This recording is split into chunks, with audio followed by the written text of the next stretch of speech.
Today, we are digging into something huge, possibly the single most decisive clash in ancient Chinese history. We're talking about the Battle of Changping, around 260 BCE. Yeah, this was massive.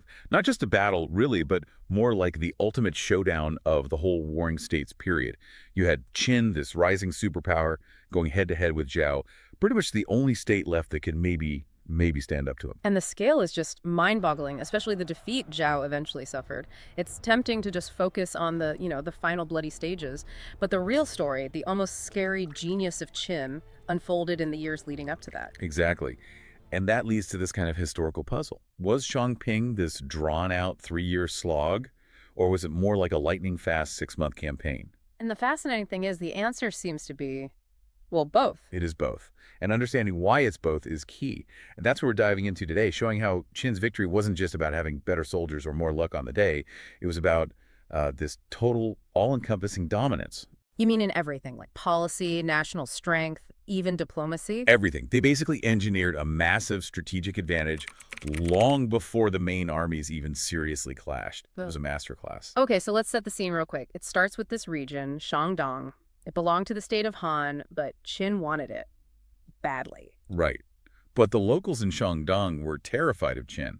Qin had this reputation, brutal takeovers. So in 262 BCE, the people of Shangdong did something clever, or maybe desperate. They offered their land to Zhao instead. Oh, wow. So they basically tried to pick their protector. They did, and it put Zhao in an impossible spot. If Zhao refused, Qin would grab Shangdong anyway, and boom, Qin is right on Zhao's doorstep, ready to strike. But if they accepted? If they accepted, which they did, war with Qin became absolutely 100% inevitable. Right then and there, they essentially thrown down the gauntlet to this unstoppable rising power. Okay, so Zhao accepts. War's coming. You'd expect Qin to just charge in, right? Unleash the fury. That's what everyone probably expected. But Qin's reaction, it was cool, calculated, almost strangely patient. They didn't rush. And that incredible discipline, that strategic patience none of their rivals seem to have, that brings us to the first big gap, the strategic one. And this ties into that mystery you mentioned, the blank year. Precisely, the blank year. It's this fascinating historical detective story, really, uncovered centuries later by the historian Sima Guang. It shows just how long Qin's game was. Sima Guang. He's the one who compiled that enormous history, the Ziji Tongjin, right? The comprehensive mirror. That's the one. An incredible achievement. He was trying to create a single, unified, chronological history of China, pulling from all sorts of earlier sources. Including the really famous one, the Shiji, the records of the Grand Historian. Yeah, but the Shiji, monumental as it is, was organized differently, more like by biographies by ruling houses. So events related to one conflict might be scattered across different sections, different years, depending on whose life story was being told. Right, so it wasn't always easy to see the big picture, how everything connected chronologically. Exactly. Sima Guang's chronological approach fixed that. But as he was lining everything up, comparing dates, he hit this weird snag. Zhao accepts Shangdong in 262 BCE. They mobilized their army under their top general, Lian. Everyone's braced for war. And then, basically nothing. The records for 261 BCE are almost completely silent about any major fighting between Qin and Zhao at Changping. It's like a whole year just vanishes from the main conflict narrative. The detailed battle accounts only really pick up in 260 BCD. That is strange. If Qin was so determined, if war was certain, why pause? Why let Zhao sit there for a year, presumably digging in? Because Qin wasn't interested in the fight Zhao wanted to have. They were busy doing something much smarter, something we'd now call, well, shaping the battlefield. Shaping the battlefield, like prepping the guys. In a huge way. They knew a head-on assault right away against a mobilized and probably pretty motivated Zhao army under a good general like Lian. That was risky. It played into Zhao's strengths. So picture Zhao's army under Lian. They're all geared up, probably feeling pretty confident after getting Shangdong. They're waiting at Changping, like you said earlier, like a boxer in the ring, fists up, ready for the bell. Exactly. Tensed, ready for a brawl. And what does Qin do? They refuse to step into the ring. They basically ignore the boxer for a whole year. So what were they doing instead? They were acting less like a quick striking viper and more like a giant boa constrictor. Yeah. Slow, methodical, relentless. They didn't go for the immediate knockout punch.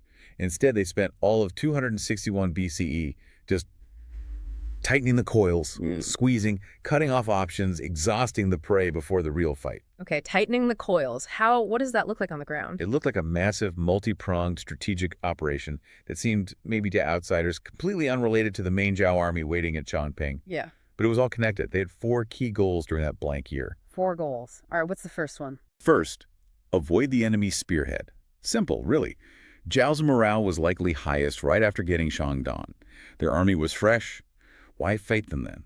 Qin let them wait. Let that initial energy just drain away into boredom and frustration. Okay, makes sense. Let the enemy cool their heels. What's number 2? Number 2 was about securing their flank and spreading terror.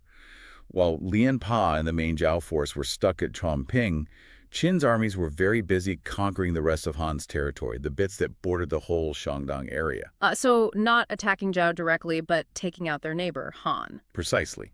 And this did 2 crucial things. First, it completely intimidated Han. Han already hated Qin, but after seeing Qin gobble up the rest of their land, they wouldn't dare try to interfere or, stab Qin in the back when the big fight with Zhao finally happened. Qin's flank was now totally secure. Clever. And you said terror. Yeah, psychologically. It showed everyone, including Zhao, that Qin could operate with impunity, carving up territory right next door while Zhao's main army just watched. It had to be demoralizing. Okay, secure the flank, demoralize the enemy. Goal number 3. Goal 3 was all about logistics. Yeah. Pure pragmatism. Qin wasn't just grabbing any old Han territory. They specifically targeted and conquered regions that were known to be wealthy, full of resources, and crucially, contained 2 key passages leading directly into that Shandong region. Passages, like roads or mountain passes. Exactly. This was vital. By taking these resource-rich areas nearby, Qin fundamentally changed its supply situation. They wouldn't have to haul everything overland all the way from their distant capital, Xinyang. So they were setting up forward bases. Massive forward supply bases, yeah. Yeah. Using the resources of the territories they just conquered. It's like they pushed their warehouses right up close to the front line. Genius logistical planning. Okay, that leads naturally to the 4th goal, I guess. It does. 4th goal. Sever the enemy's supply lines, or at least make them vulnerable. By controlling the territory around Shandong and having secured those access routes, Qin was perfectly positioned to start harassing, raiding, and potentially cutting off Zhao's own logistical chain coming from their capital. Wow. So while Zhao is sitting there, thinking they're in a strong defensive position, Qin is spending a whole year basically surrounding them, securing their own supplies and getting ready to choke off Zhao's supplies. You got it. It was a masterclass in strategic patience and preparation. Qin was securing flanks, building forward bases, optimizing transport routes, all while Zhao did. Just waited. Just waited passively for a whole year, burning through food, supplies, money, morale presumably sinking lower and lower. They didn't dare pull back because that would mean giving up Shandong. But they also didn't dare attack Qin's flanking forces while Qin was busy consolidating power in Han. They were paralyzed. So by the time 260 BCE rolls around, the situation is completely different. Night and day. Zhao's troops, probably weary, demoralized, feeling trapped, their state's coffers, draining fast. Qin's troops, probably well supplied from those new forward bases, confident and ready to execute the plan. Qin had dictated the terms before the first major clash. And that explains the timeline puzzle we started with. Perfectly. The war did start in 262 BCE with the mobilization and the handover of Shandong. It lasted 3 years in that sense. But the first 2 years weren't about Qin fighting Zhao's main army. It was Qin meticulously preparing the stage, clearing the board, consolidating everything around the main battlefield. So the actual decisive fighting the Blitz phase was really concentrated in that last 6-month period in 260 BC. Exactly. That was just the final act, the execution phase. After Qin had already achieved strategic superiority, they picked the time, they shaped the terrain, they controlled the logistics. Which brings us to that fighting in 260 BCE. And you said Zhao's initial performance wasn't great. Abysmal, actually. Which isn't surprising given they'd been sitting idle and getting squeezed for a year. This sets up the second huge advantage for Qin, the logistical gap. But yeah, first, you see the impact of that long wait in the early fights. Like what? Any examples? Yeah, there's this telling little incident from early 260 BCE around the 4th month. Some Zhao soldiers, maybe bored or trying to prove something, decided to attack a Qin patrol. A small reconnaissance unit, probably. Okay, you'd expect the Zhao soldiers to maybe capture them or drive them off. You would, But instead, this small Qin patrol not only fought them off, but actually killed a Zhao sub-commander in the process. Wow. A single patrol taking out an officer. Yeah, tells you a lot, doesn't it? About the difference in maybe morale, training, readiness at that point. Even a small Qin unit seemed tactically superior. So after that initial skirmish, things escalated. Big time. Qin launched major attacks. They broke through Zhao's outer defenses, captured forts, took officers prisoner. Then they hit them again, took more fortified positions, captured more officers. By the summer, around the 7th month, it was painfully clear Zhao couldn't win a straight-up fight out in the open. So what did their general Lian do? He was supposed to be good, He was very experienced, and he made the only sensible tactical move left. He pulled back, stabilized his lines, and ordered the construction of massive, heavy-duty fortifications, walls, ramparts, the works. He basically dug in for the long haul and refused to fight Qin in the open anymore. Okay, so he stopped the bleeding, stopped Qin's advance. He did. He created a really strong defensive line. Qin couldn't just roll over them anymore. But in doing that, he played right into Qin's other strength. He locked the conflict into a war of attrition. A stalemate. A grinding stalemate. And that, right there, sealed Zhao's fate. Lian was betting that Qin, faced with these impenetrable defenses far from their home base, would eventually just run out of steam, run out of food, supplies, money, exhaust themselves trying to break through. That sounds like a classic strategy, doesn't it? Trading space for time, hoping the enemy's supply lines collapse. Scorched earth, almost. Absolutely. It's often called strengthening walls and clearing the fields. You make it impossible for the enemy to advance easily, and you deny them local resources, forcing them to rely on those long, vulnerable supply lines. The famous example, maybe for Western listeners, is Napoleon in Russia, right? 1812. Perfect parallel. The Russians kept retreating, burning everything, letting Napoleon capture Moscow, which turned out to be an empty, burning city. Napoleon's Grand Army had this ridiculously long supply line, thousands of kilometers back to Europe. And then general winter and starvation destroyed them, not necessarily the Russian army itself. Exactly. Lian was basically hoping that General Famine would do the same thing to Qin's army stuck outside his walls at Changping. He was betting on Qin's logistics collapsing under the strain. But it didn't work. Not even close. Because the state of Qin in 260 BCE was, frankly, vastly better organized, better prepared, and more logistically capable than Napoleon's empire over 2,000 years later. Zhao lost the attrition bet the moment they took Showdown, because Qin was built for this. Okay, you mentioned the logistical gap. Let's really unpack that. Why was Qin so much better? Because looking at a map, Zhao's capital, Handan, seems way closer to Chongping than Qin's capital, Shenyang. Shouldn't Zhao have had the advantage? That's the illusion. It looks closer, but distance isn't everything. It's about efficiency, infrastructure, and national reserves. Think of it like this.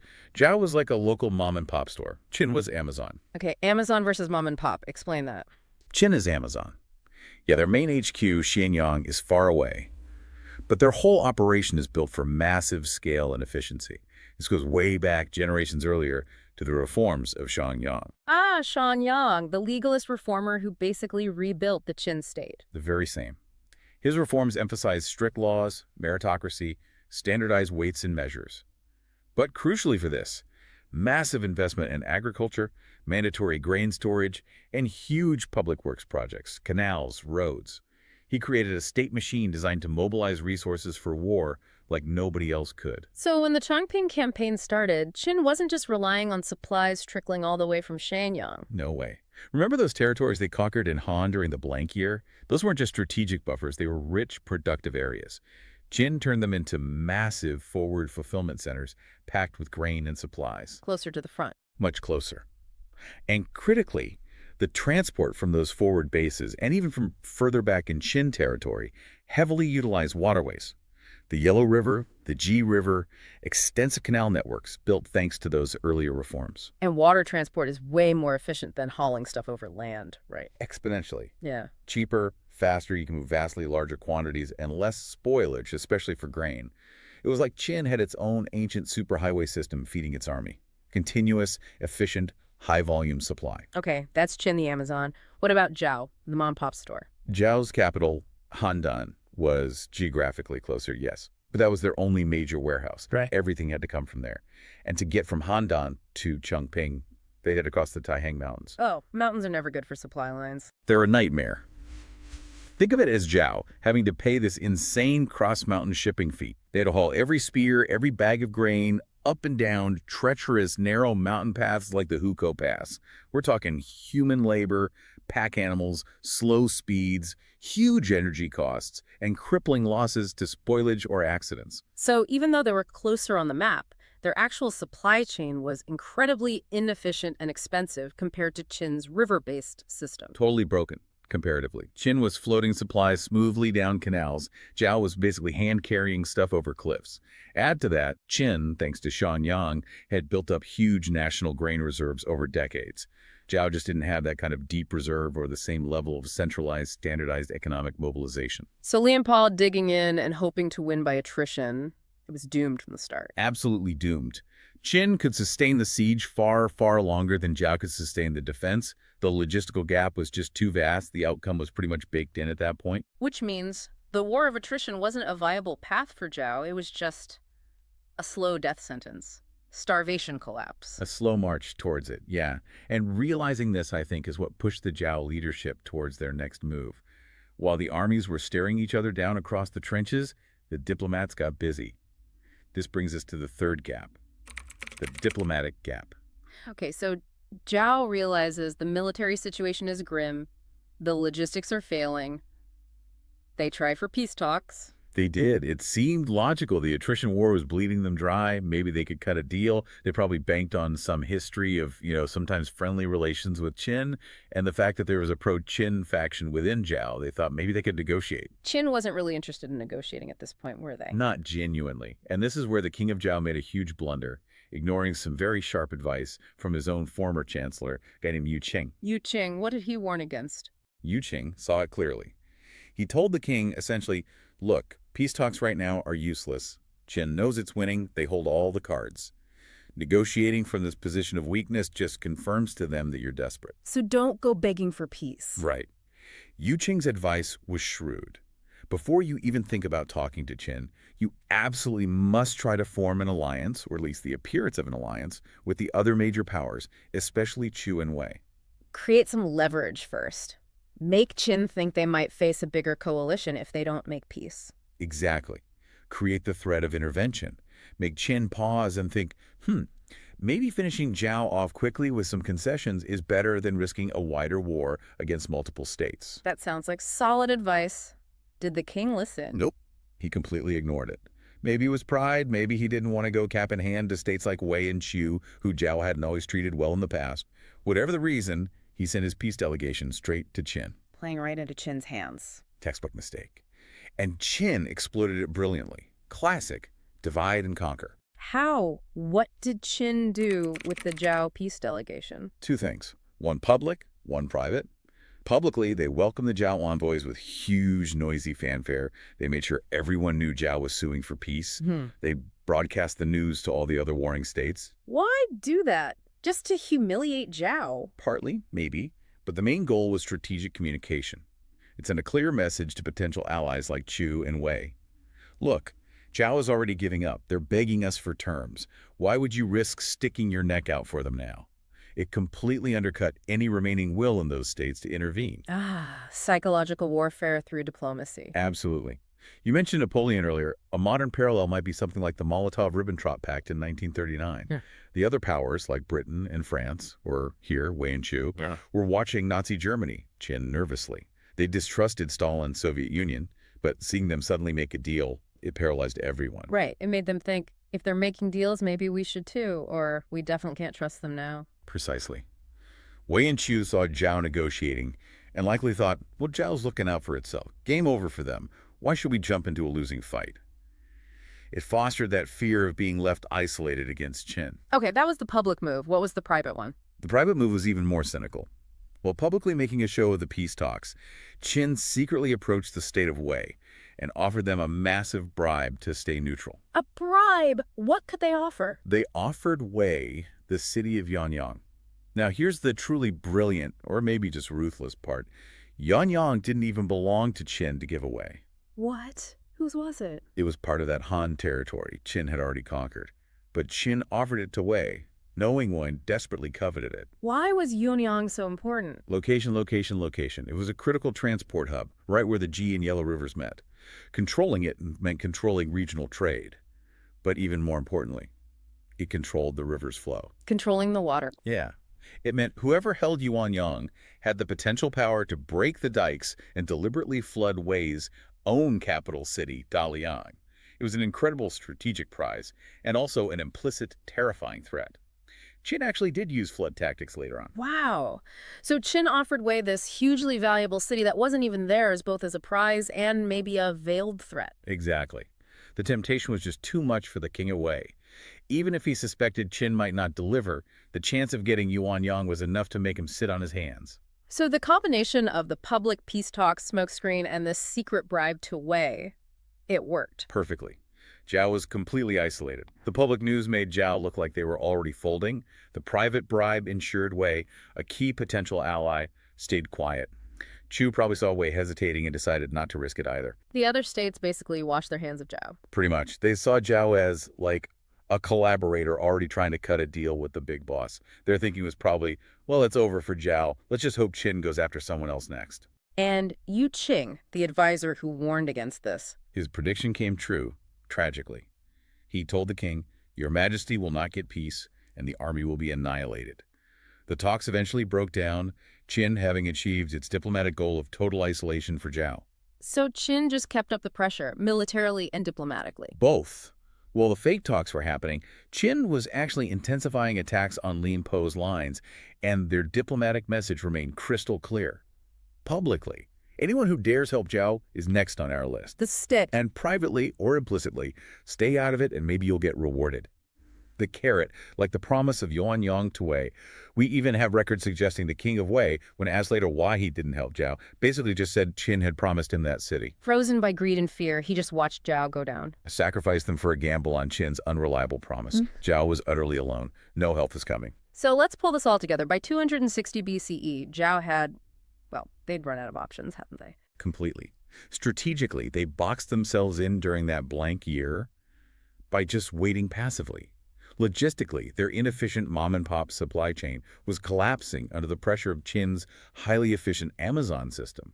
And diplomatically, they'd been totally outplayed and isolated thanks to Qin's ruthless maneuvering. It wasn't one single thing, but this combination of failures, or rather Qin's overwhelming superiority across the board. Exactly. It was that trifecta. Strategic patience and preparation, unmatched logistical capability, and incredibly shrewd, cynical diplomacy. Qin strangled Zhao slowly before delivering the final blow. So Zhao is trapped, they're starving behind their walls, no allies are coming. Their general, Lian Po, is committed to this defensive attrition war that they just can't win. Right. They're facing this slow, grinding, inevitable defeat. It's like a terminal cancer patient. The diagnosis is in. The attrition strategy, Lian Po's defense, that's like just taking medication to manage the pain. It prolongs the suffering, but the outcome is certain. Misery, then death. But maybe there's another option, a risky one. There is. The surgery. The high-risk gamble, an incredibly dangerous military operation that might change the outcome, but also carries a huge chance of immediate death on the operating table. And the king of Zhao, knowing the slow death of attrition was unavoidable anyway. He chose the surgery. He decided to roll the dice one last time. He made a final, desperate military gamble. A gamble that involved changing generals and strategies dramatically. What was that final, audacious move? And how did Qin respond to turn Zhao's desperation into perhaps the most infamous victory in Chinese history? That's where we'll have to pick up next time. If you found this discussion useful, maybe learned something new, definitely hit that subscribe button. We do these deep dives regularly, exploring valuable ideas. We appreciate you tuning in. Yeah, thanks for joining us.